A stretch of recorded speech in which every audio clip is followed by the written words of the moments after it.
سوال کرتے ہیں کہ وطر کی نماز میں سلام پھیرنے کے بعد کون سی دعا اور کون سی تسبیح پڑھنی چاہیے؟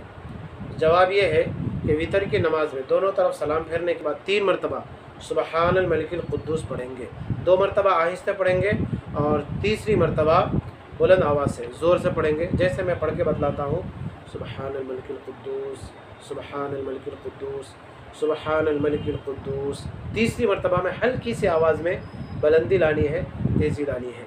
اور یہ روایت میرے پاس جو کتاب موجود ہے، جیسے آپ یہ کتاب دیکھ رہی ہے، یہ مشکات شریف کتاب ہے اور اس میں جلد نمبر 1 صفحہ نمبر 112 کتاب الصلاۃ باب الوتر الفصل الثانی میں یہ حدیث موجود ہے۔ اور الفصل الثالث سے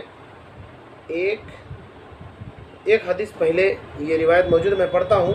ان ابی بن کعب قال کان رسول اللہ صلی اللہ علیہ وسلم اذا سلم فی الوتر۔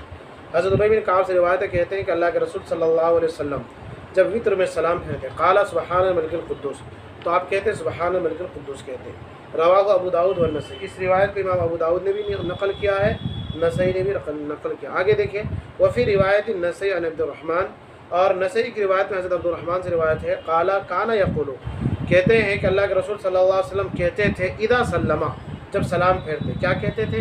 سبحان الملک القدوس ثلاثا، سبحان الملک القدوس 3 مرتبہ کہتے، ویرفع صوتہ بالثالثۃ، اور تیسری مرتبہ میں آواز بلند کرتے، جیسا کہ میں نے شروع میں آپ کو عملاً کر کے بتلایا۔ بہرحال وطر کی نماز میں دونوں طرف سلام پھیرنے کے بعد سبحان الملک القدوس کہنا سنت ہے۔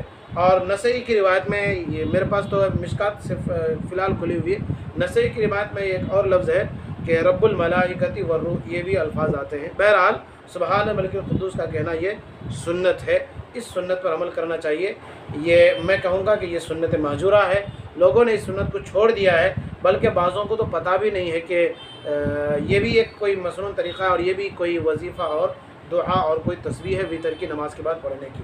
بہرحال اللہ آپ کو بھی مجھے بھی پوری ملت اسلامیہ کو عمل کرنے کی توفیق عطا فرمائے۔